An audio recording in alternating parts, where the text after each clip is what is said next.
Hello students.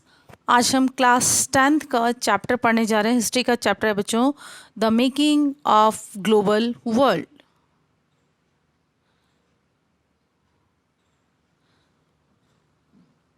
Pre modern time में जो संसार है वो कैसा था वो देखेंगे। ग्लोबलाइजेशन बच्चों एक नया फिनोमिना नहीं है।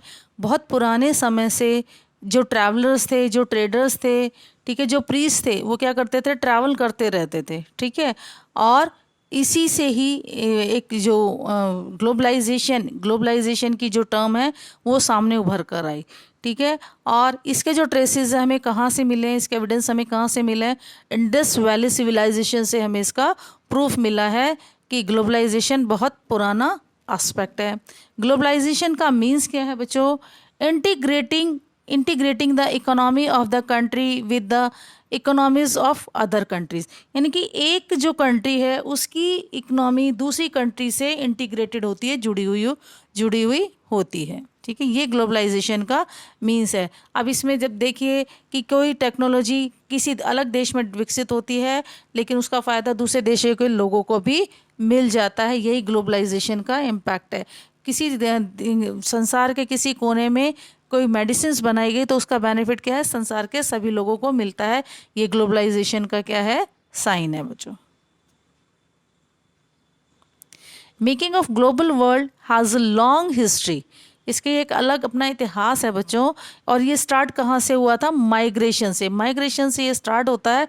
लोगों ने माइग्रेट करना शुरू कर दिया काम के सिलसिले में, ठीक है, और पैसों के सिलसिले में लोग एक जगह से दूसरी जगह जाने लगे, ठीक है। पुराने समय की अगर हम बात करें, जो ट्रैवलर्स थे, जो ट्रेडर्स थे, और जो पिलग्रिम्स जो ट्रैवलर्स थे, यानी कि जो धार्मिक यात्राएं करने वाले जो लोग थे, उन्होंने बहुत लंबे डिस्टेंस को कवर किया और नॉलेज मिला उनको, अपॉर्चुनिटीज़ मिली, और जो फुलफिलमेंट हुई, उनकी जो इच्छाएं थी वो पूरी हुई। दूसरी जगह जाकर उन्होंने बहुत सारी नई चीज़ें सीखी, ठीक है। वो अपने साथ बहुत सारे सामान लेकर गए, कुछ अपने साथ वैल्यूज़ लेकर गए, अपनी कंट्रीज़ की, अपने घर की, ठीक है, अपनी पर्सनल की, ठीक है। मनी लेकर गए, स्किल लेकर गए, अपनी योग्यता उन्होंने दिखाई, ठीक है। बहुत सारे आइडियाज़ लेकर गए, बहुत सारे इनोवेशंस उन्होंने किए, बहुत सारे जर्म्स भी उनके साथ मूव किया, बहुत सारे डिजीज़ ने भी एक कंट्री से दूसरी कंट्री में क्या किया, मूवमेंट करना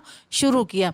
अब जो आप जैसा कि आप जानते हैं, silk route link to the world, silk route ने पूरे संसार को क्या कर दिया था, जोड़ दिया था। सिल्क रूट यानी कि ये वो रास्ता था बच्चों जिससे कि चाइना से होकर सिल्क दूसरे यूरोपियन कंट्रीज़ में जाता था। और ये रास्ता इसीलिए सिल्क का ट्रेड होता था, इसीलिए इसे सिल्क रूट के नाम से जाना जाता है बच्चों। और जो एग्जाम्पल है वाइब्रेंट प्री मॉडर्न ट्रेड और कल्चरल लिंक को शो करता है ये सिल्क रूट। इसमें क्या है, ट्रेड और कल्चरल लिंक बनते हैं। Existence before the Christian era, जो क्रिश्चियन जो एरा था उससे पहले का जो टाइम है वो इससे शो होता है।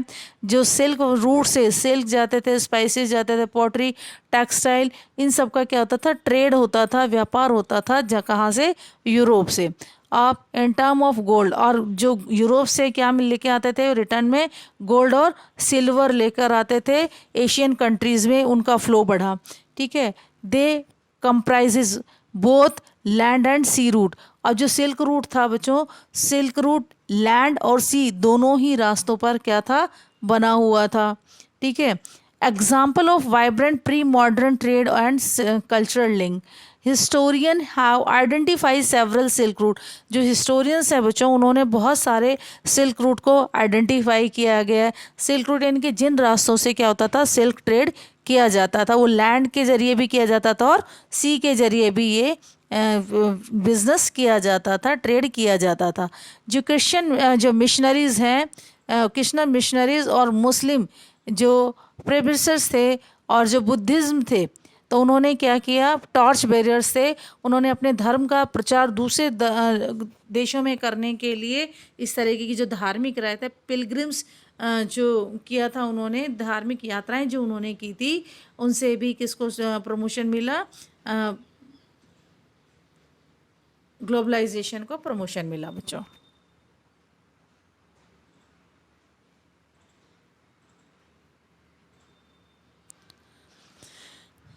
ये है बच्चों कुछ ट्रेड का जो साइन है कि कहाँ कहाँ से वो ट्रेड होता था। ठीक है, ये सिल्क रूट है, येलो कलर सिल्क रूट्स का है। नेक्स्ट जो ब्लू कलर में दिख रहा है वो ट्रांस साइबेरियन जो रेलवे है, ट्रांस साइबेरियन जो रेलवे वो शो हो रही है ब्लू कलर में। येलो कलर का जो सिल्क रूट है वो नज़र आ रहा है बच्चों आपको। ठीक है, और नेक्स्ट रेड कलर में क्या है, वो ट्रेन रूट नज़र आ रहा है। ठीक है, और ब्लू डॉटेड जो भी आपको नज़र आ रहे हैं, जो ब्लू डॉटेड, ये वाला जो ब्लू डॉटेड है ये है फेरी। ठीक है, और जो रेड डॉट आपको जो नज़र आ रहे हैं, ये वाला जो रेड डॉट नज़र आ रहे हैं, ये जो रेड डॉट नज़र आ रहे हैं, ये क्या शो करता है, बसेस को। ठीक है, ये देख सकते हैं आप सिल्क रूट इजीली। जो कल्चरल एक्सचेंज हुआ था बच्चों, कल्चरल एक्सचेंज में सबसे पहला नाम आता है फूड का। जो ट्रेडर्स और ट्रैवलर्स थे बच्चों, उन्होंने नई जो फसलें हैं उनको इंट्रोड्यूस किया, और उनके साथ साथ में दूसरी धरती पर जब वो गए तो उन्होंने अपने साथ में क्या लेके गए, बहुत सारी क्रॉप्स भी लेकर गए, यानी कि बीज के रूप में लेकर गए। ठीक है, और जैसे कि नूडल्स बच्चों, वैसे तो चाइना का फूड है मेन, लेकिन जब वो चेंज हुआ, उसका जो प्लेस चेंज हुआ, तो किस रूप में आया, स्पेगेटी के रूप में यूरोप में फेमस हो गया बच्चों। पास्ता, पास्ता कहाँ से आया था बच्चों, पास्ता अरब से आया था, सिसली से।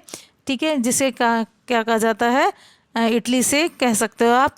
जो फूड है, क्रिस्टोफर जो कोलंबस है बच्चों, उसने अमेरिका की खोज की थी।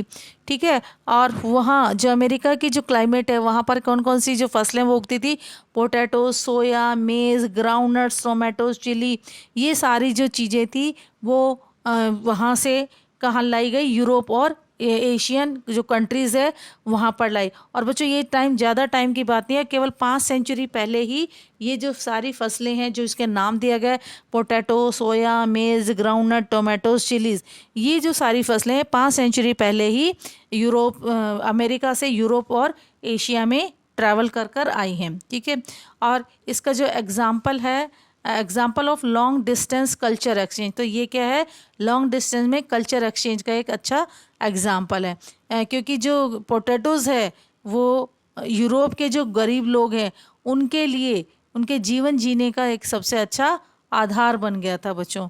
और बहुत सारी जो क्रॉप्स है, क्रॉप्स को make difference between life and death, और क्या करती हैं ये, लाइफ और डेथ को शो करती हैं, ये डिफरेंसेस को शो करती हैं। और ऐसा माना जाता है कि जो आयरिश में जो पोटैटो फेमाइन हुआ था, उस समय लोगों के भूखे मरने की जो नौबत है वो आ गई थी। ठीक है, तो गरीब लोगों का एक से खाना माना गया। ठीक है, ये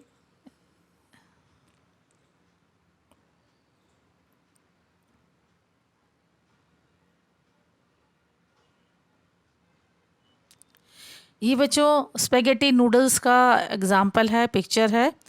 ठीक है, आयरलैंड में के जो लोग हैं बच्चों, वो ज़्यादातर किस पर डिपेंड करते थे, पोटैटोज़ पर डिपेंड करते थे। उनका जो मेन फूड था वो पोटैटो था।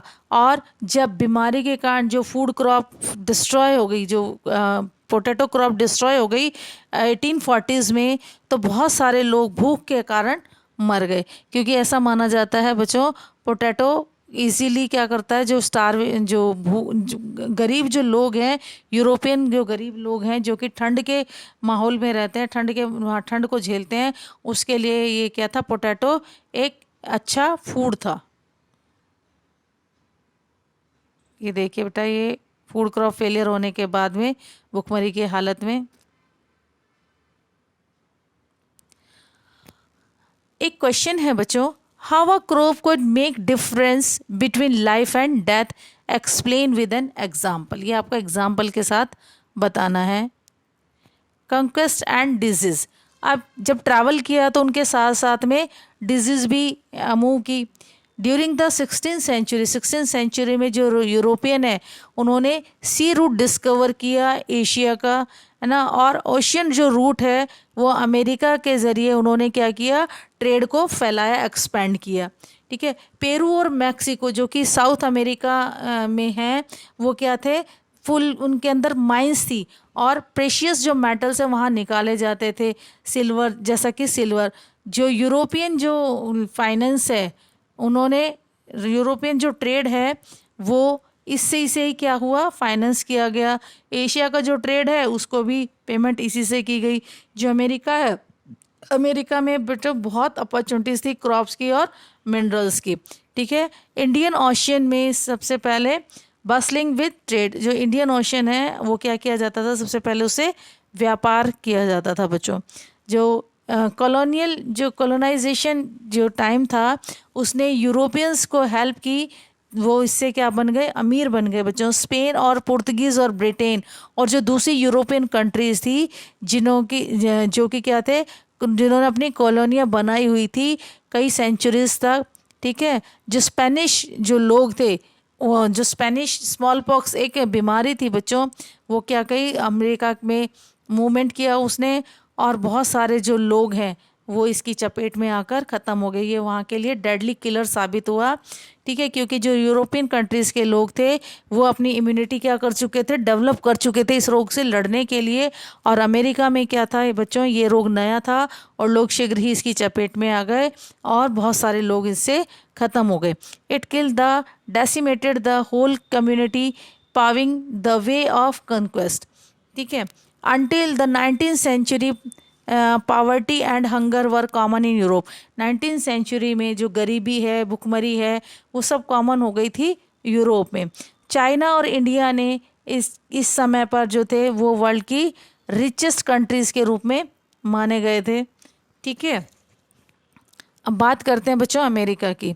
अमेरिका को डिस्कवर किया था क्रिस्टोफर कोलंबस ने, ठीक है। और जो क्रॉप्स थी, कौन कौन सी क्रॉप्स वहाँ पाई गई थी, जैसे कि हम पहले आपको बता चुके हैं, पोटैटो, सोया, ग्राउंडनट, मेज, टोमेटो एंड चिली। और बहुत सारी जो अपॉर्चुनिटीज़ थी वो क्रॉप्स में थी और मिनरल्स में थी, तो माइनिंग्स का काम वहाँ ज़्यादा किया गया, ठीक है। जो पुर्तगीज़ और स्पेनिश हैं उन्होंने कॉलोनी बना ली थी, कहाँ पर, अमेरिका में। और not only the help of weapons, ना तो केवल हथियार के रूप में बल्कि डिजीज़ को भी वो वहाँ लेकर गए थे, ताकि उन पे जो वहाँ के जो नेटिव्स हैं उन पर काबू पाया जा सके, क्योंकि उनकी जो इम्यूनिटी थी, जो इम्यून था स्मॉल पॉक्स के अगेंस्ट, वो नेटिव्स ऑफ अमेरिका में नहीं था, ठीक है। और जो प्रॉब्लम्स इन यूरोप की जो प्रॉब्लम्स थी उस टाइम पे क्या थी, पॉपुलेशन बढ़ गई थी, डिजीज़ बढ़ रही थी, ठीक है। कन्फ्लिक्ट्स, जो रिलीजन के जो कन्फ्लिक्ट्स हैं वो बढ़ रहे थे, और जो लोग हैं माइग्रेट हो रहे थे यूरोप से अमेरिका में, क्योंकि वहाँ की जो क्लाइमेट है उनके लिए सुटेबल थी, वर्किंग कंडीशन अच्छी थी, मिनरल्स वहाँ मिल रहे थे, एग्रीकल्चर लैंड अच्छी थी इसीलिए वो लोग वहाँ से अमेरिका की तरफ मूव करने लगे। जो प्लांटेशन फार्मिंग है वो बढ़ रही थी, और प्लांटेशन फार्मिंग के बढ़ते उन लोगों को नई ज़मीन की ज़रूरत थी, तो इसलिए उन्हें अमेरिका एक नया क्या नज़र आया है, अपॉर्चुनिटी नज़र आए। तो उन्होंने क्या किया, जो भी वहाँ से प्लांटेशन के जरिए जो उगाई जाती थी फसल, वो कहाँ बेच दी जाती थी, यूरोपियन मार्केट में बेच दी जाती थी, जिसकी डिमांड बहुत ज़्यादा हाई थी। इसी से राइज ऑफ, यानी कि अमेरिका एक इकोनॉमिक पावर के रूप में उभर कर आने लगा बच्चों। उन लोगों से ज़बरदस्ती काम करवाया जाता था। From the 15th century China is said to her restricted overseas contract, ठीक है। उनके जो ओवरसीज कॉन्ट्रैक्ट थे वो क्या कर दिए गए, उन्होंने बंद कर दिए गए, रास्ते बंद कर दिए और अपने आप को आइसोलेट कर लिया गया। इससे जो यूरोपियन है, ठीक है, यूरोपियन में जो अपना बिजनेस है, centre of the world trade का सेंटर कौन बन गया, यूरोप बन गया। अब 19th सेंचुरी की अगर हम बात करें तो जो वर्ल्ड चेंज हो गया था बिल्कुल इसमें 19th सेंचुरी में, और इकोनॉमिकली रूप से, political, social, cultural and technological जो फैक्टर से उन्होंने सोसाइटीज़ को क्या किया बच्चों, चेंज किया। जो इकोनॉमिस्ट थे उन्होंने डिफरेंटली 3 टाइप के जो मूवमेंट है वो शुरू किए उस समय पर। 3 टाइप के, यानी कि जो मूवमेंट्स हैं उनसे 3 टाइप के जो फ्लो है वो शुरू हुए। इंटरनेशनल इकोनॉमीज जो है वो चेंज हो गई। First in the flow of trade, पहला तो जो फ्लो हुआ वो था ट्रेड के रूप में। ट्रेड के रूप में, जैसे कपड़े के रूप में और वीट के रूप में हुआ। दूसरा था जो सेकंड फ्लो था वो लेबर के रूप में हुआ। लेबर के रूप में कैसा हुआ, जो लोगों का माइग्रेशन, एम्प्लॉयमेंट की खोज के लिए इधर से उधर दूसरी कंट्रीज़ में जाने के कारण लेबर का फ्लो हुआ। जो तीसरा मूवमेंट था वो कैपिटल का था, पैसों का था, जो थोड़े टाइम के लिए से लेकर बड़े टाइम तक के लिए इन्वेस्टमेंट के लिए पैसा एक जगह से दूसरी जगह कैपिटल मूव करने लगा। ऑल दीज फ्लोज, ये जो सभी फ्लोज थे बच्चों, closely interwoven and affected the people's life more than before. इन तीनों के फ्लो से लोगों के लाइफ को क्या हुआ, बहुत ज़्यादा इफेक्ट हुआ, इतना कि जितना पहले कभी नहीं हुआ था। इन दोनों का इंटर रिलेशनशिप हुआ अमंग ऑल थ्री फ्लोज। इन जो थ्री फ्लोज से इंटर रिलेशनशिप हुआ, जिस देश से वो आया था उस देश से, और जिस देश में वो गए थे उस देश में। Impact on the people's life, और इससे लोगों के जीवन पर क्या पड़ा, बहुत असर पड़ा। This interconnection could sometimes be broken, और इससे कई बार क्या हुए, जो इंटरकनेक्शन है वो टूट भी गया। Example, restrictions of the movement of labour, जैसे किसी किसी जगह पे किसी जगह के स्पेसिफिक लोगों का आना मना कर दिया गया कि इस जगह के जो लेबर है वो इस कंट्री में नहीं आएंगे। ठीक है, तो ये बच्चों ये आपका फर्स्ट पार्ट था। I hope